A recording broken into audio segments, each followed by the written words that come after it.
Bismillahirrahmanirrahim. Assalamualaikum warahmatullahi wabarakatuh. Perkenalkan, nama saya Sani Rusdinar, angkatan 9, calon guru penggerak tahun 2023.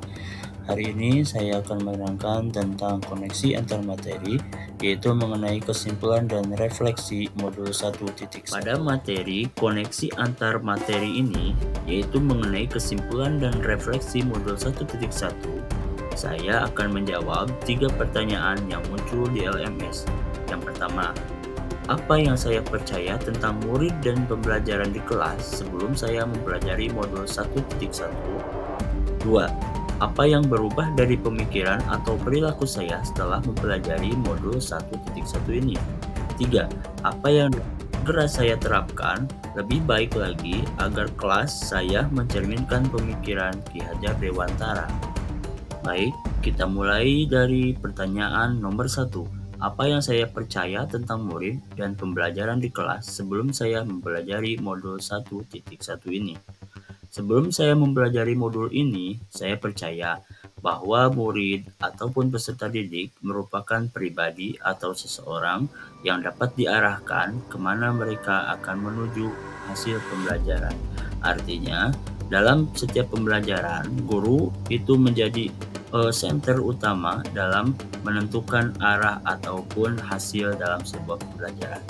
Murid tidak dijadikan sebagai center. Kenapa? Karena guru berpendapat murid itu merupakan objek yang harus dieksplor, yang harus ditemukan keberanian ataupun sesuatu yang tersimpan di dalamnya, dan kemudian bisa ditentukan arah ataupun hasilnya oleh seorang guru.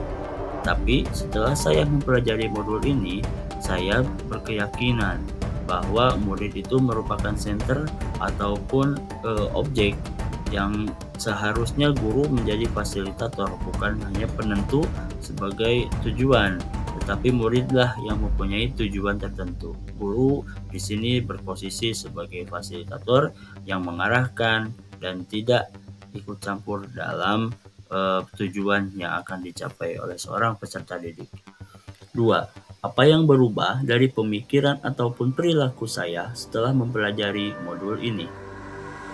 Saat ini, saya lebih memahami tentang pemikiran-pemikiran Ki Hajar Dewantara yang tidak dapat saya pertemukan pada pembelajaran-pembelajaran sebelumnya. Sebagai contoh, saat ini saya sudah memulai pembelajaran yang berhamba pada murid. Salah satu pemikiran oleh Ki Hajar Dewantara yaitu pembelajaran itu haruslah berkiblat ataupun berhamba pada murid. Artinya, peserta didiklah yang menjadi senter utama dalam sebuah pembelajaran.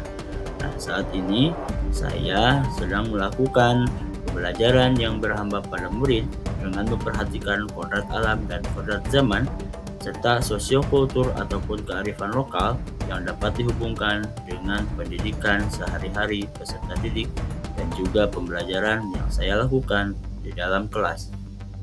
Pertanyaan ketiga, apa yang dapat segera saya terapkan lebih baik lagi agar kelas saya mencerminkan pemikiran-pemikiran Ki Hajar Dewantara?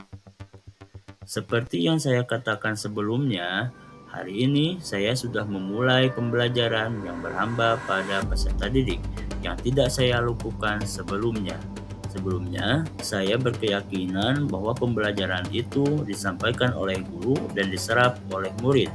Tapi setelah mempelajari pemikiran-pemikiran Ki Hajar Dewantara, saat ini saya menerapkan pembelajaran yang berhamba pada murid.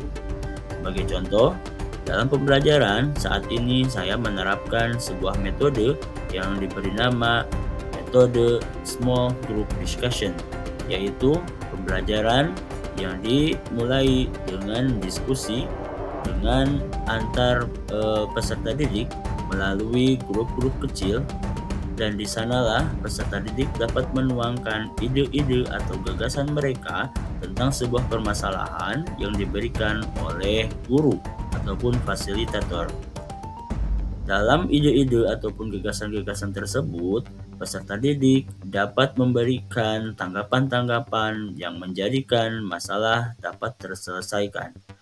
Setelah mereka berdiskusi pada grup kecil, jawaban-jawaban ataupun hasil diskusinya haruslah dipresentasikan di dalam kelas yang besar.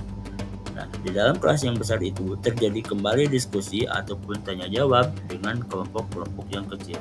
Dengan demikian, pembelajaran yang berhampa pada murid dapat dilakukan di dalam kelas. Yang tidak dapat saya laksanakan sebelum saya mempelajari modul 1.1 ini. Pertanyaan yang kemudian muncul adalah, apa target saya selanjutnya setelah saya mempelajari modul 1.1 ini? Setelah saya mempelajari modul 1.1 ini, saya lebih memahami tentang pemikiran-pemikiran Ki Hajar Dewantara. Saya tergerak dengan cara pandang Ki Hajar Dewantara mengenai pendidikan yang memang sudah relevan dengan situasi pembelajaran saat ini. Kemudian saya mulai bergerak dengan menggunakan salah satu pemikiran-pemikiran Ki Hajar Dewantara, yaitu pendidikan haruslah berhamba kepada murid ataupun siswa. Setelah saya bergerak, kemudian dirasa cukup, saya dapat menggerakkan rekan-rekan saya untuk lebih memahami dan lebih mendalami tentang pemikiran-pemikiran Ki Hajar Dewantara dan juga dapat menerapkannya dalam pembelajaran sehari-hari di dalam kelas. Sebelum saya mengakhiri presentasi ini, izinkan saya berterima kasih sebanyak-banyaknya karena sudah dipertemukan dengan orang-orang yang hebat yang berada di sekitar saya. Terima kasih juga untuk fasilitator yang selalu memotivasi saya dalam melaksanakan tugas-tugas dan pembelajaran-pembelajaran di modul 1.1 ini. Kemudian juga kepada pengajar praktik yang selalu mendampingi dan tidak lelah untuk selalu mengingatkan tentang pembelajaran-pembelajaran di modul 1.1 ini. Dan juga tidak lupa kepada rekan-rekan calon guru penggerak yang selalu menjadi inspirasi dan orang-orang hebat yang dapat menggerakkan, bergerak, dan juga tergerak untuk melaksanakan pembelajaran-pembelajaran yang lebih baik lagi ke depannya. Terima kasih telah mengikuti presentasi ini dan semoga materi koneksi antar materi yang telah disajikan dapat bermanfaat bagi kita semua. Terima kasih untuk waktunya. Mohon maaf apabila ada kesalahan. Sampai jumpa lagi di lain kesempatan. Assalamualaikum warahmatullahi wabarakatuh.